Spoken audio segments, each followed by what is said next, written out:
नमस्कार। आज हम केरल के एक बहुत ही खास मंदिर गुरुवायूर मंदिर की कहानी में गहरे उतरेंगे। ये एक ऐसी जगह है जहां आस्था, इतिहास और राजनीति सब एक साथ मिल जाते हैं।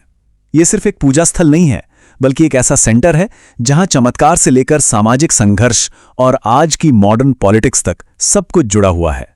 तो चलिए इस अनोखे सफर की शुरुआत करते हैं। गुरुवायूर मंदिर को भूलोक वैकुंठम भी कहा जाता है, यानी धरती पर ही भगवान विष्णु का निवास। और ये सिर्फ एक नाम नहीं है, ये लाखों लोगों का अटूट विश्वास है। वो मानते हैं कि यहाँ भगवान साक्षात विराजते हैं और यही विश्वास इस जगह को शांति और आस्था का एक अद्भुत केंद्र बनाता है। जानते हैं, इस मंदिर को दक्षिण की द्वारका के नाम से भी जाना जाता है।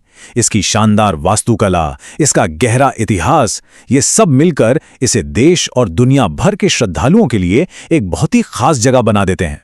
इस मंदिर की आत्मा में बसी है एक महान साहित्यिक धरोहर जिसका नाम है नारायणीयम। ये 16वीं सदी का एक भक्ति महाकाव्य है जिसे मंदिर के अंदर ही लिखा गया था। आप इसे ऐसे समझ सकते हैं कि ये विशाल श्रीमद् भागवतम का एक बहुत ही सुंदर और संक्षिप्त रूप है। अब इसकी रचना के पीछे की जो कहानी है वो तो अपने आप में एक चमत्कार है।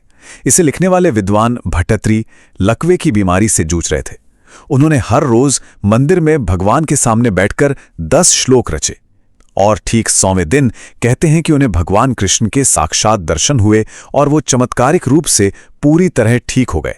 ये कहानी आज भी आस्था की शक्ति का सबसे बड़ा सबूत मानी जाती है। अच्छा, साहित्यिक विरासत से आगे बढ़कर अब एक और अनोखी कहानी की बात करते हैं। ये कहानी है एक हाथी की, पर सुनिए, ये कोई आम हाथी नहीं था। ये तो भक्ति का एक ऐसा प्रतीक बन गया जिसे आज भी याद किया जाता है। उसका नाम था गुरुवायूर केशवन। उसकी भक्ति का स्तर कुछ ऐसा था कि वो अपना सिर सिर्फ उन्हीं लोगों के सामने झुकाता था जिनके हाथों में भगवान की मूर्ति होती थी, किसी और के सामने नहीं। उसकी इसी अनोखी श्रद्धा ने उसे हमेशा के लिए अमर बना दिया। तो केशवन की कहानी शुरू होती है 1922 में, जब उसे मंदिर को दान में दिया गया। अपने विशाल शरीर और अटूट भक्ति के कारण 1973 में उसे गजराजन यानी हाथियों का राजा की उपाधि दी गई। उसकी मृत्यु भी गुरुवायूर एकादशी के पवित्र दिन पर हुई। आज भी मंदिर के इतिहास में उसका नाम बहुत सम्मान से लिया जाता है।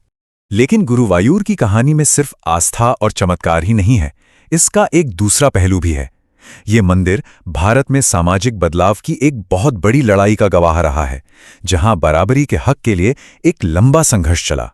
और ये कहानी है गुरुवायूर सत्याग्रह की। ये छुआछूत के खिलाफ एक ऐतिहासिक आंदोलन था।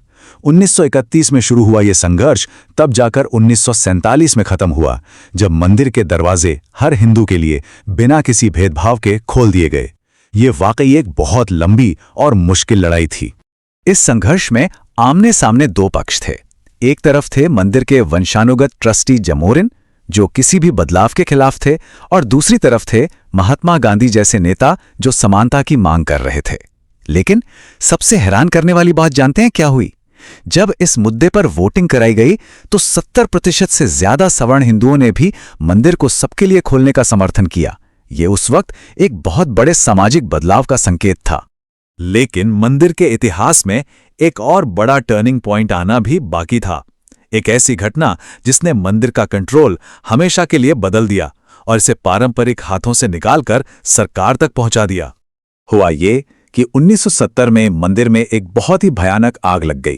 जब इसकी जांच हुई तो रिपोर्ट में सामने आया कि मंदिर के रखरखाव में बहुत बड़ी लापरवाही बरती गई थी। बस इसी रिपोर्ट के आधार पर 1971 में केरल सरकार ने एक अध्यादेश पास किया और मंदिर का पूरा प्रशासन अपने हाथों में ले लिया।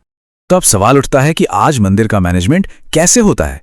चलिए इस पर एक नजर डालते हैं, क्योंकि यहाँ परंपरा और राजनीति का एक बड़ा ही दिलचस्प और कभी-कभी विवादित मेल देखने को मिलता है। तो जो मैनेजमेंट कमेटी है उसमें कुछ सदस्य तो पारंपरिक परिवारों से आते हैं, लेकिन ज्यादातर मेंबर्स को सरकार नॉमिनेट करती है। अब इसका सीधा सा मतलब क्या है? यही कि मंदिर के बड़े फैसलों पर राजनीतिक असर साफ साफ दिखाई देता है। और दांव पर लगा भी बहुत कुछ है। जरा मंदिर की कमाई के आंकड़ों को देखिए। सिर्फ 15 सालों के अंदर मंदिर की सालाना आय 59 करोड़ से बढ़कर 311 करोड़ हो गई, यानी 5 गुना से भी ज्यादा। जाहिर है, जब इतनी बड़ी संपत्ति हो तो उसका प्रशासन हमेशा चर्चा में बना रहता है। और जहां इतना पैसा और पावर हो वहां विवाद भी होते हैं।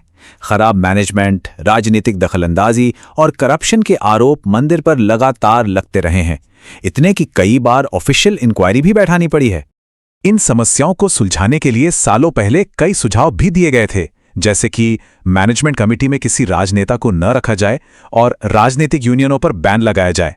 लेकिन हैरानी की बात यह है कि ये जरूरी सुझाव आज तक सिर्फ कागजों पर ही हैं, इन्हें कभी लागू ही नहीं किया गया। तो ये सारी बातें हमें एक बहुत ही बुनियादी और बड़े सवाल पे लाके खड़ा कर देती हैं, जो गुरुवायूर की पूरी कहानी का सार है। सवाल ये है कि जब सदियों पुरानी आस्था, बेहिसाब दौलत और आज की सियासत, ये तीनों चीजें एक जगह टकराती हैं, तो असली कंट्रोल किसके हाथ में होना चाहिए? ये एक ऐसा सवाल है जिसका जवाब आज भी गुरुवायूर का भविष्य तय कर रहा है।